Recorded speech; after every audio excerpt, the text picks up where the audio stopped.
ಮಂಡ್ಯ ಜಿಲ್ಲೆ ಮದ್ದೂರು ತಾಲೂಕು ಗೆಜ್ಜಲಗೆರೆಯ ಪ್ರಗತಿಪರ ರೈತರಾದ ಶ್ರೀ ಬೆಂಡಿಗನವಿಲೆ ಶ್ರೀನಿವಾಸ್ ಅವರು BSc ಓದಿದ್ದಾರೆ. ಮಕ್ಕಳು ಡಾಕ್ಟರ್, ಇಂಜಿನಿಯರ್ ಆಗಿದ್ದಾರೆ.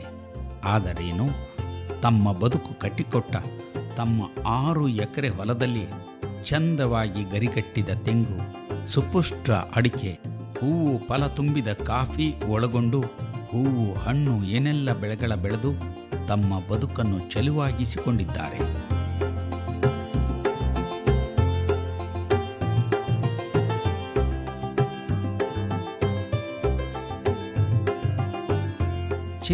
ಚಿತ್ತಾರದ ದ್ವಾರದ ಒಳಗೆ ಅಡಿಯನ್ನು ಹಸಿರ ವನವಾಗಿಸಿ, ಫಲ ತುಂಬಿದ ತೋಟ ಹೊಮ್ಮಿಸಿ, ಚಂದದ ಮನೆ ರೂಪಿಸಿ, ದುಡಿಮೆಯ ಹದ ಹಿಡಿದು ತೊಡಗಿ ತೂಗಿಸಿ, ಸಮೃದ್ಧ ಫಸಲು ಕಂಡು ಸಂತೃಪ್ತರಾಗಿ ಮನ ಸಂತೋಷದಲ್ಲಿ ಸಮಾಧಾನಿಯಾಗಿದ್ದಾರೆ.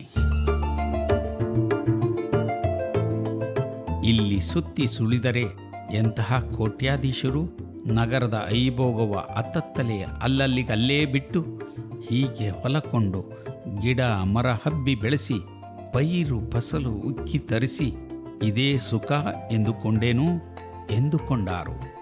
ಅಂತಹ ಮಾದರಿ ತೋಟ ಇಲ್ಲಿನದು. ಒಂದು 2 ಎಕರೆ ಗದ್ದೆ ಇದೆ. ತೋಟದಲ್ಲಿ ನಾವು ತೆಂಗು, ಅಡಿಕೆ, ಬಾಳೆ, ಹಲಸು, ಈಗ ತರಕಾರಿನೂ ಸ್ಟಾರ್ಟ್ ಮಾಡಿದ್ದೀವಿ. ಆ್ಯಂಡ್ ಬಟರ್ ಫ್ರೂಟ್ ಗಿಡಗಳಿದೆ. ಬಟರ್ ಫ್ರೂಟ್ಸ್ ಎಲ್ಲ ಹಣ್ಣುಗಳೆಲ್ಲ ಬಂದಿದೆ. ಅಲ್ಲಿ ಜಮೀನು ರಾಗಿ, ಭತ್ತ ಹಾಕ್ತೀವಿ. ಆದಷ್ಟು ನಾವು 99% ಎಲ್ಲ ಸಾವಯವದಲ್ಲೇ ಹೊಡ್ತಾ ಇದ್ದೀವಿ. ಕೆಲವು ಜಾಗದಲ್ಲಿ ನಾವು ಕೊಡಬೇಕಾಗುತ್ತೆ, ಅದನ್ನೇನು ಮಾಡೋಕ್ಕಾಗಲ್ಲ. ಹಸುಗಳು ಉಳಿದೇ ನಾವು ಸ್ವಲ್ಪ ಕೊಡಬೇಕಾಗ್ತದೆ. ಅದರ್ವೈಸ್ ನಮ್ಮದೇ ಇಲ್ಲಿ ಗೋಬರ್ ಗ್ಯಾಸ್ ಪ್ಲ್ಯಾಂಟ್ ಇದೆ, ಅದನ್ನು ಉಪಯೋಗಿಸ್ಕೊಂಡು ಅದರ ಸ್ಲರಿನ ಜೊತೆಗೆ ನೀರು ಮಿಕ್ಸ್ ಮಾಡಿಬಿಟ್ಟು ಕೊಡ್ತಾಯಿದ್ದೀವಿ. ಅದು ತುಂಬ ಒಳ್ಳೆ ರಿಸಲ್ಟ್ ಬಂದಿದೆ. ಸರ್, ನನ್ನಲ್ಲಿ ಒಂದು 350 ತೆಂಗಿನ ಮರ ಇದೆ. ಬಟ್ ಇದ್ದಿದ್ದು ನೀವುಗಳೆಲ್ಲ ಕಾಯಿಲೆಲ್ಲ ನಿಂಬೆಹಣ್ಣು ಸೇರಿಸಿ ಬಂದುಬಿಟ್ಟು ಬಿದ್ದು ಹೋಗ್ತಾಯಿತ್ತು. ಸಣ್ಣ ಪುಟ್ಟ ಹಣ್ಣಿದ್ದಾರೆ ಬಿಡ್ತಾ ಇದ್ದಾರೆ. ನಾನು ಯಾಕೆ ಈ ಥರ ಬೇರೆ ಏನಾದ್ರು ಯೋಚನೆ ಮಾಡಬಾರ್ದು ಅಲ್ಲ, ನಾನು ಒಂದು ಹಳೇದೊಂದು ಯಾವುದು ಓದಿದ್ದು ಜ್ಞಾಪಕ ಬಂತು. ನಾನೇನೇ ಕಾಪರ್ ರಾಡು ಅಂದರೆ ಒಂದು ಪೆನ್ಸಿಲ್ ದಪ್ಪ ಕಾಪರ್ ಅದನ್ನು ಒಂದು ಪೆನ್ಸಿಲ್ ಅಷ್ಟು ಕಟ್ ಮಾಡಿಬಿಟ್ಟು ಉತ್ತರ, ದಕ್ಷಿಣ, ಪೂರ್ವ, ಪಶ್ಚಿಮ 1 ಇಂಚ್ ಗ್ಯಾಪಲ್ಲಿ, ಅಂದರೆ ಉತ್ತರದಲ್ಲಿ 1 ಇಂಚ್ ಇದ್ದರೆ ದಕ್ಷಿಣದಲ್ಲಿ ಒಂದು 1 ಇಂಚಲ್ಲಿ ಇರುತ್ತೆ, ಇನ್ನೊಂದು ಕಡೆ ಇದ್ದರೆ 1.5 ಇಂಚ್, ಇನ್ನು ಕಡೆ 3 ಇಂಚ್ ಆ ಥರ ಇರುತ್ತೆ. ಹೊಡೆದು ಇದು ಹೊಡೆಯೋದಕ್ಕೆ ಮುಂಚೆ ಚೆನ್ನಾಗಿ ನೀರು ಕೊಡಬೇಕು. ನಾವು ಗಿಡಕ್ಕೆ ಕೊಟ್ಟ ಮೇಲೆ ಹೊಡೆದು 24 ಅವರ್ಸಲ್ಲಿ ಇದು ವಾಮಿಟಿಂಗ್ ಸ್ಟಾರ್ಟ್ ಮಾಡುತ್ತೆ. ಎಲ್ಲಿ ನಾವು ರಾಡ್ ಹೊಡೆದಿರ್ತೀವಲ್ಲ ಅಲ್ಲಿಂದ ವಾಮಿಟ್ ಬರೋ ಸ್ಟಾರ್ಟ್ ಆಗುತ್ತೆ. ಅದು ಸ್ವಲ್ಪ ಕೆಟ್ಟು ವಾಸನೆ ಇರುತ್ತೆ. ಅದು ನಿಮ್ಗೆ ಗೊತ್ತಾಗ್ಬಿಡುತ್ತೆ ವಿಷ ಎಲ್ಲ ಕೆಳಗೆ ಬರ್ತಾಯಿದೆ ಅಂತ. ನೀವು ಎಷ್ಟು ನೀರು ಕೊಡ್ತೀರೋ ಅಷ್ಟು ವಿಷ ಆಚೆ ಬರುತ್ತೆ. ಆಮೇಲೆ ನೀರು ಕೊಡ್ತಾ ಇದ್ದರೆ ಇರೋ ವಿಷ ಎಲ್ಲ ಬರುತ್ತೆ. ಬಂದುಬಿಟ್ಟು ಹಳೆದೆಲ್ಲ ತಳ್ಳೆಲ್ಲ ಹೊರಟುಬಿಟ್ಟು ಹೊಸ ಕಾಯಿಲೆ ಬರುತ್ತೆ. ನಮ್ಮ ಎಕ್ಸ್ಪೆಕ್ಟ್ ಮಾಡೋದ್ರಿಂದ ಜಾಸ್ತಿ ಬರ್ತಾಯಿದೆ. ಕೆಲವರು ಮರ ಆಡಾಡುತ್ತೆ, ಏನೂ ಆಡಲ್ಲ ಸರ್. ನಮ್ಮ ಮುಳ್ಳು ಚುಚ್ಚರು ಮುಳ್ತಿಗಿಲ್ವೇ ಆ ಥರ ಇದನ್ನೇ ಏನೂ ಆಡಲ್ಲ, ಸುಮ್ಮನೆ ಹೆದರಿಸ್ತಾರೆ ಅಷ್ಟೇ ಜನ. ಬಟ್ ಇದ್ರ ಬಗ್ಗೆ ನಾವು ಸುಮಾರು ಒಂದು 100 ವರ್ಷದಿಂದ ಇಸುಗು, ಕಜ್ಜಿ ಅಂತೆಲ್ಲ ಬರ್ತಾಯಿತ್ತು ಕಾಲಿಗೆ. ಅವಾಗ ಏನು ಮಾಡ್ತಾಯಿದ್ರು ಅಂದರೆ ಸಣ್ಣ ಕಾಪರ್ ವೈರ್ನ ಒಂದು ಬಟ್ಟೆನಲ್ಲಿ ಸುತ್ತಬಿಟ್ಟು, ಕಾಲಿಗೆ ಸುತ್ತಬಿಟ್ಟು ಅದ್ರ ಮೇಲೆ ನೀರು ಹಾಕ್ತಾಯಿದ್ರು. ಒಂದು ವಾರದಲ್ಲಿ ಎಂಥ ಕಜ್ಜಿದ್ರು ಹೋಗ್ತಿತ್ತು. ಯಾಕಂದರೆ ನಮ್ಗೆ ಗೊತ್ತು, ಏಲಕ್ಕಿ ಯಾವುದೇ ಗಿಡದ ಕಾಯಿಲೆ ಬಂದು ಫಸ್ಟ್ ಕಾಪರ್ ಸಲ್ಫೇಟ್ ಹೊಡಿವಿ ಅಂತಾರೆ. ಎಸ್ಪೆಷಲಿ ಟಾಟಾದ ಬ್ಲೈಟಾಕ್ಸ್ ಅಂತ ಇದೆ, ಕಾಪರ್ ಸಲ್ಫೇಟ್ ಹೊಡಿವಿ ಅಂತಾರೆ. ಇದು ಕೆಮಿಕಲ್ ಅಲ್ಲ, ಇದು ಭೂಮಿನಲ್ಲಿ ಸಿಡೋ ವಸ್ತು. ಇದು ಅಂದರೆ ಭೂಮಿನಲ್ಲಿ ಅದರಿದು. ಈ ಅದರಲ್ಲಿ ಆ ಕಾಪರ್ ಸಲ್ಫೇಟು ನಮಗೆ ಏನು ಮಾಡುತ್ತೆ, ಮೇಲಕ್ಕೆ ಹೋಗುತ್ತೆ. ಮೇಲಕ್ಕೆ ಹೋಗ್ಬಿಟ್ಟು ವಿಷ ಎಲ್ಲ ತೊಗೊಂಡು ಈಚೆ ಬರುತ್ತೆ. ಅಲ್ಲಿ ವಿಷ ಗಿಡಗಳ ಇದು ಮತ್ತೆ ಇದು ಸಣ್ಣ ಕೀಟ ಎಲ್ಲ ಸಾಯಿಸ್ಬಿಟ್ಟು ಆ ಕೀಟಗಳು ಈಚೆ ಬರೋದಕ್ಕೆ ದಾರಿ ಈ ರಾಡು. ಫಸ್ಟು ಒಂದು 6 ಇಂದ 7 mm ಡ್ರಿಲ್ ಬಿಟ್ಟು, ಲೋಕಲ್ 100-150 ರೂಪಾಯಿ ಡ್ರಿಲ್ ಬಿಟ್ಟಲ್ಲಿ, ಇದು ಬ್ಯಾಟ್ರಿ ಆಪ್ರೇಟೆಡ್ ಡ್ರಿಲ್ ಬಿಟ್ಟಲ್ಲಿ ನೀವು ಹೊಡಿತು ಅಂದರೆ ನಿಮಗೆ ಸುಲಭ ಆಗುತ್ತೆ ಕೆಲಸ. ಹೊಡೆದ್ಬಿಟ್ಟು ಒಂದು 5-6 ಇಂಚ್ ಹೊಡುತ್ತೆ. ಆಮೇಲೆ ನೀವು ನಿಧಾನಕ್ಕೆ ಒಳಗಡೆ ಹೊಡೆದ್ಬಿಟ್ಟು ಹ್ಯಾಮರಲ್ಲಿ ಹೊಡಿಬೇಕು.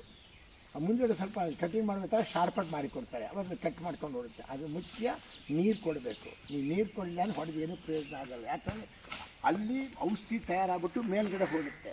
ಮೇಲ್ಗಡೆ ಕೆಳಗಡೆ ಬಂದ್ಬಿಟ್ಟು ನೀರು ಕೊಡಬೇಕು ನಾವು.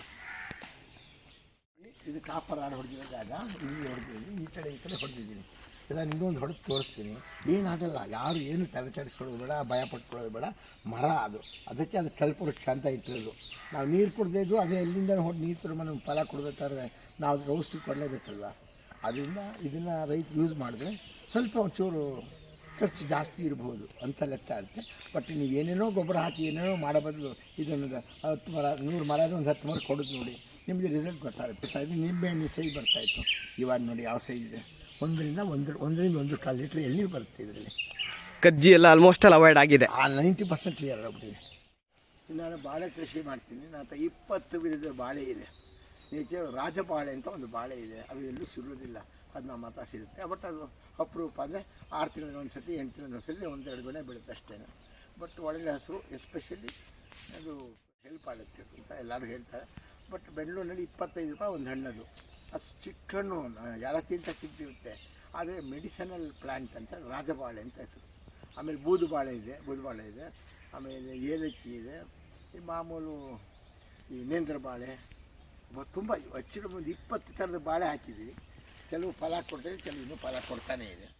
ಇವಾಗ ನಾನು ಸಾಮಾನ್ಯವಾಗಿ ಸ್ವಲ್ಪ ಇದು ಸಮಗ್ರ ಕೃಷಿ ಪದ್ಧತಿ, ಹಲಸಿದೆ, ತೆಂಗಿದೆ, ಅಡಿಕೆ ಇದೆ, ಮೆಣಸಿದೆ, ಕಾಫಿ ಇದೆ, ಅರಾಬಿಕ್ಕು, ರೊಬಸ್ಟಾ ಇದೆ, ಕಾಫಿ ಇದೆ. ಇದನ್ನು ತೊಗೊಂಡು ನಾವು ಸೇಲು ಆಗುತ್ತೆ, ಒಂದು ಸ್ವಲ್ಪ ಆಗುತ್ತೆ. ಸ್ವಲ್ಪ ಕಾಫಿ ಜಾಸ್ತಿ ಕುಡಿಯೋ ಜನ. ಆಮೇಲೆ ಇವಾಗ ತರಕಾರಿಗಳಿದೆ. ತರಕಾರಿ ಅಂತೂ ಕ್ಯಾರೆಟು ಈರಲ್ಲಿ ನಾವು ನೆನಪುಂಟು ಕಲ್ಪನೆಯೂ ಇಲ್ಲ ಇಷ್ಟು ಚೆನ್ನಾಗಿ ಕ್ಯಾರೆಟ್ ಬರುತ್ತೆ ಅಂತ. ಎಲ್ಲರೂ ಊಟಿಂದ ಚೆನ್ನಾಗಿ ಬಂದಿದೆ ಕ್ಯಾರೆಟ್ನಾಗೆ. ಆಮೇಲೆ ಬದನೆಕಾಯಿ, ಕುಂಬಳಕಾಯಿ, ಸೋರೆಕಾಯಿ, ಬೆಂಡೆಕಾಯಿ ಎಲ್ಲ ತರಕಾರಿ ಬರ್ತಾಯಿದೆ. ನಾವು ಏನು ಸಹ ಹೊರಗಡೆ ಏನು ಕಲಿಸೋದು ಇಲ್ಲಿರೋದೇ ನಮ್ಮದು ಗೋಬರ್ ಗ್ಯಾಸ್ ಪ್ಲ್ಯಾಂಟ್ ಇದೆ. ಆ ಪ್ಲ್ಯಾಂಟಿಂದ ಸ್ಲರ್ರಿ ಬರುತ್ತೆ. ಅದಕ್ಕೆ ಅರ್ಧ ಡ್ರಮ್ ಸ್ಲರ್ರಿ, ಅರ್ಧ ಡ್ರಮ್ ನೀರು ಹಾಕ್ಕೊಂಡು ಮಿಕ್ಸ್ ಮಾಡಿಬಿಟ್ಟು ಕೊಡ್ತೇವೆ. ತುಂಬ ಗಿಡ ಏನಾದರೂ ಇದಾಯಿತು ಅಂತ ನಾವು ಅದಕ್ಕೆ ಏನೋ ಒಂದಷ್ಟು ಊಟ ಕೊಟ್ಟು ಸರಿಯಾಗೋಗ್ಬಿಡುತ್ತೆ. ನಮ್ಮಲ್ಲಿ ಬರ್ತಕ್ಕಂಥ ಹಲಸಿನ ಕಮ್ಮಿನೇ ಬಂದರೂ ತುಂಬ ಟೇಸ್ಟ್ ಇದೆ. ಬಟ್ರ್ ಫ್ರೂಟ್ ಅಂತೂ ತುಂಬ ಚೆನ್ನಾಗಿ ಬಂದಿದೆ. ಇವಾಗ ಫಸ್ಟ್ ಬ್ಯಾಚಲ್ಲೇ ತುಂಬ ಚೆನ್ನಾಗಿ ಬಂದಿದೆ. ಅದು ಸರಿಯಾಗಿ ಬೆಳೆದ್ರೆ ಒಂದು 700 ರೂಪಾಯಿ ಥರ ಕೆಜಿಗೆ ನನ್ನೇ ಯಾರೋ ಒಬ್ಬರು ಕೇಳಿದ್ದಾರೆ. ನೋಡಿ ನಾವೆಲ್ಲ ಸ್ವಲ್ಪ ತಿಂದು ಮಾಲಿನ ಜಾಗದವ್ರಿಗೆ ಕೊಟ್ಟು ಆವಾಗ ಒಂದಷ್ಟು ಉಳಿದೆ, ಒಂದಷ್ಟು ಕೊಡ ಅಂತ. ಇವಾಗ ಇನ್ನು 4-5 ಗಿಡದ ಹೂವು ಬಂದಿರುತ್ತೆ ಯಾವಾಗಲೇ. ಅದು ಬರುತ್ತೆ ಚೆನ್ನಾಗಿ ಅಂತ ನಂಬಿಕೆ ಇದೆ. ಎಲ್ಲ ರೈತರು ಚೆನ್ನಾಗಿರ್ಬೋದು ಸರ್. ಒಂದು ಕಷ್ಟಪಟ್ಟು ಆಸೆಯಿಂದ ಕೆಲಸ ಮಾಡೋದಕ್ಕಷ್ಟೇ. ಮೊದಲು ಮೊಬೈಲನ್ನ ಬಿಸಾಕಿ ಮನೆಯಿಂದ ಆಚೆ ಬಂದು ಜಮೀನಲ್ಲಿ ಇರಿ, ಇರ್ತಾ ಇರ್ತೋ ಇಲ್ಲೋ. ಯಾಕಂದ್ರೆ ನಾನು ಎಷ್ಟು ಕೆಲಸ ಮಾಡ್ತೀನಿ ಅಂದರೆ, ಇವತ್ತು ಬೆಳಗ್ಗೆ 5 ಗಂಟೆಗೆ 10-10:30 ಮನೆಗೆ ಸೇರ್ತೀನಿ. ನಾನು ದೊಡ್ಡ ಯಜಮಾನ ಅಂತ ಹೇಳಂಗಿಲ್ಲ, ಅವನು ಕೂಲಿನೇ ಎಲ್ಲ ದೇವರೊಬ್ಬನೇ ಯಜಮಾನ ಮೇಲ್ಗಡೆ ಇರೋನು. ಕರೆಕ್ಟ್ ಅಲ್ವ ಸರ್?